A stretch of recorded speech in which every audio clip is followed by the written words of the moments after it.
আমার খুব মন খারাপ থাকে। আমার দীর্ঘ সময় ধরে মন খারাপ থাকে। এই মন খারাপটা এমন না যে জাস্ট একদিন আসছে, 10 মিনিট থাকছে, চলে যাচ্ছে। আমার দিনের অর্ধেক সময় থাকছে, কিংবা পুরো দিনটাই থাকছে, এবং আমার প্রায় 2 সপ্তাহ কিংবা 10 দিন আমার এরকম মন খারাপ হয়ে গেছে, কিংবা 1 মাস মন খারাপ হয়েছে। আমার ভালো লাগে না কোনো কিছু। আগে ক্ষুধা ছিল, এখন ক্ষুধা কমে গেছে, আর খেতে ইচ্ছা করে না। আবার কেউ বলছে যে আমার এখন অনেক বেশি মানে খেতে ইচ্ছা করে, বোথ সাইড অপোজিট। আবার কেউ বলছে আমার ঘুম হচ্ছে না, আবার একজন বলছে যে আমি এত ঘুমাই আরো ঘুমাইতে ইচ্ছা করে। একজন ইন্টার্নিস্ট হিসাবে আপনারা তো আপনি যেটা বললেন যে আপনার একটা পর্যবেক্ষণ আপনি বললেন যে প্রতি 10 জনের মধ্যে 4 জনেরই কোনো না কোনো ভাবে তারা ডিপ্রেশনের সমস্যায় আছেন।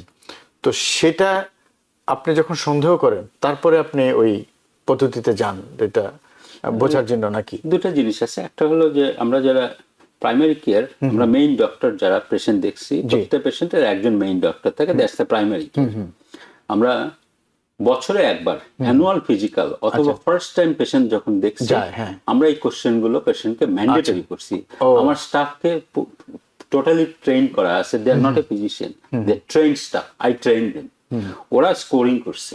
স্কোরিং করে নিয়ে আসার পর আমার যদি সন্দেহ হয় যে না, ওই স্কোরিংটা কোনো জায়গাতে মনে হয়েছে যে আরেকটু এলাবোরেট হওয়া দরকার, তখন আমি নিজে ইন্টারভেন করি। করার পরে ওই কোশ্চেন গুলো আমরা করছি। অনেক সময় হয়তো অ্যানুয়াল ফিজিক্যাল না, বছরে একবার যেটা হচ্ছে, কিংবা ফার্স্ট টাইমও না, পেশেন্ট বলছে যে আমার কিছু ভালো লাগে না, আমার ঘুম হচ্ছে না। খুব সহজ জিনিস, আমার ঘুম হচ্ছে না, আমার খুব অস্থির লাগে, আমার কোনো কিছু ভালো লাগে না, আমার ক্ষুধা নষ্ট হয়ে গেছে, আমার গোটা শরীরে ব্যথা। এই যে সহজ ছোট ছোট প্রশ্ন, তখন I think about that maybe has a depression. তখন আমরা ডিপ্রেশনের ওই টুলসটা ইউজ করছি। আমি যখন প্রশ্ন করি, স্কোরিং এর উপরেই তখন নির্ভর করছে। তো আপনি কি মানে সেই প্রশ্নগুলি একটু আলোচনা করবেন? যদি বলেন একটা, আমরা ওই আলোচনা করার জন্য সেটাই বলেন। তারপরে আমরা হয়তো বা উপসর্গগুলো কি নিয়ে আসে সেটা একটু শুনবো। কোনো পেশেন্ট বলছে আমার খুব মন খারাপ থাকে। আমার দীর্ঘ সময় ধরে মন খারাপ থাকে। এই মন খারাপটা এমন না যে জাস্ট একদিন আসছে, 10 মিনিট থাকছে, চলে যাচ্ছে। আমার দিনের অর্ধেক সময় থাকছে, কিংবা পুরো দিনটাই থাকছে, এবং আমার প্রায় 2 সপ্তাহ কিংবা 10 দিন আমার এরকম মন খারাপ হয়ে গেছে, কিংবা 1 মাস মন খারাপ হয়েছে। আমার ভালো লাগে না কোনো কিছু। বলছে যে আমার আগে ক্ষুধা ছিল, এখন ক্ষুধা কমে গেছে, আর খেতে ইচ্ছা করে না। আবার কেউ বলছে যে আমার এখন অনেক বেশি মানে খেতে ইচ্ছা করে, বোথ সাইড অপোজিট। আবার কেউ বলছে আমার ঘুম হচ্ছে না, আবার একজন বলছে যে আমি এত ঘুমাই আরো ঘুমাইতে ইচ্ছা করে। তো এরকম সবকিছু অতিরিক্ত হয়, খুব কম না হলে খুব বেশি। তারপর বলছে যে আমার আর মনোযোগ নাই, আমি কোনো কিছু পড়তে যাব, আমি কাজ করব, আমার ওয়াইফের সাথে কথা বলবো। আমি একটু ইন্টারাপ্ট করি। দর্শক, আপনারা একটা স্লাইড দেখতে পাচ্ছেন, আপনারা এই স্লাইডটি দেখতে থাকুন।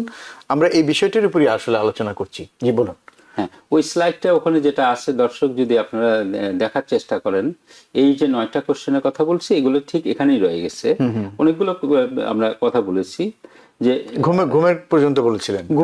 ঘুমের পরে যেটা আমরা যাব, যে জীবনটাকে মনে হচ্ছে খুব অর্থহীন মনে হচ্ছে, ভবিষ্যতে কোনো আশা নেই। হ্যাঁ, এবং আমার কাজের আগ্রহ হারাই ফেলছি।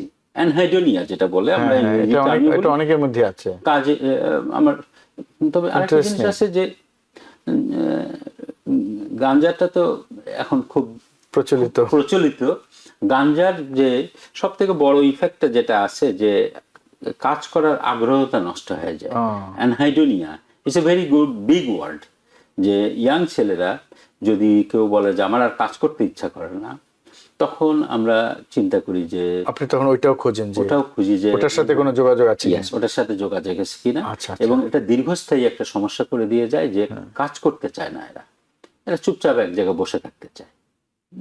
সেটা গাঞ্জার একটা বড় মানে ব্যাড ইফেক্ট, এটা খারাপ দিক। সো আর একটা জিনিস আছে, যে বলছে যে আমি সবসময় মন খারাপ থাকে, মাঝে মাঝে মনে হয় যে চূড়ান্ত পর্যায়ে যখন চলে যায়, বলে যে আমার বেঁচে থাকতে ইচ্ছা করে না। আমার মনে হচ্ছে আমি, যদি পেশেন্ট বলে যে আমি সুইসাইড করতে চাই, this is the very very dangerous, that's the red signal for everybody. So আমাদের তখন ইন্টারভেন করতে হয়। কেউ যদি বলে যে আমি সুইসাইড করতে চাচ্ছি, ঠিক ওই মুহূর্তে পেশেন্ট তার নিজস্ব রাইট হারায় ফেলে।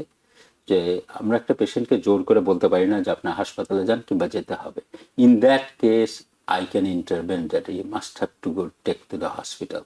তখন ল ইনভলভ হতে পারে, তাকে হসপিটাল নিয়ে যেতে পারে। মানে ওই সময়টায় এরকম প্রশ্ন যদি মানে এরকম যদি লাগে তার কাছে যে তার আত্মহত্যার প্রবণতা তার মধ্যে দেখা দেয়, অনেক বেশি দেখা দিচ্ছে, তখন আপনি চাইলে তাকে জোরপূর্বক চিকিৎসা নিতে বাধ্য করতে পারেন। ইয়েস, আমি যদি ইনফর্ম করি, যখন 911 কল করি এবং patient is a very threaten to suicide, it's a danger for him, that case মানুষ তার নিজস্ব নিজের প্রতি নিজের যে মানে নিয়ন্ত্রণ ওই রাইটটা তখন লস্ট করে। একটা পেশেন্টকে আমি জোর অধিকারটা তখন হারিয়ে ফেলে। যেমন একটা পেশেন্টের হার্ট অ্যাটাক হচ্ছে, বললো যে আমার হার্ট অ্যাটাক হচ্ছে, ভালো, আমি যাব না হাসপাতালে, দ্যাটস পেশেন্টস রাইট।